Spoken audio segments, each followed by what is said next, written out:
თოვლისა და ლიპყინულის გამო გზებზე შეზღუდვები მოქმედებს ინფორმაციას საავტომობილო გზების დეპარტამენტი ავრცელებს. მცხეთა სტეფანწმინდა ლარსის საავტომობილო გზის გუდაური კობის მონაკვეთზე აკრძალულია მისაბმელიანი, ნახევრად მისაბმელიანი ავტოტრანსპორტის და 30 ადგილზე მეტი ტევადობის ავტობუსების მოძრაობა.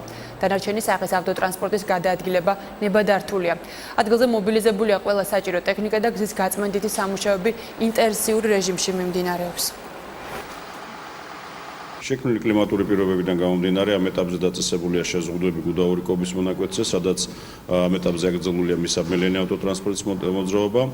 დანარჩენი ავტოტრანსპორტი გადაადგილდება როგორც ამ მიმართულებით, ასევე ყველა დანარჩენი მიმართულებით. თულსევი ჯგუფის სამსახური ადგილზე რჩება კოჯრის ტერიტორიაზე და თბილისის შემოერთებულ ტერიტორიებზე, ვინაიდან გვაქვს ინფორმაცია, რომ თოვა შეიძლება გაგრძელდეს. ასე რომ მოსახლეობას პრობლემები არ შეექმნება გადაადგილებასთან დაკავშირებით. ტექნიკური მარილით სრულად არის საკმარისი წნევანდელი ზამთრისთვის, ასე რომ კიდევ ერთხელ ვიმეორებ, პრობლემა თულსევი ჯგუფს არ აქვს ზამთრის დადგომასთან დაკავშირებით.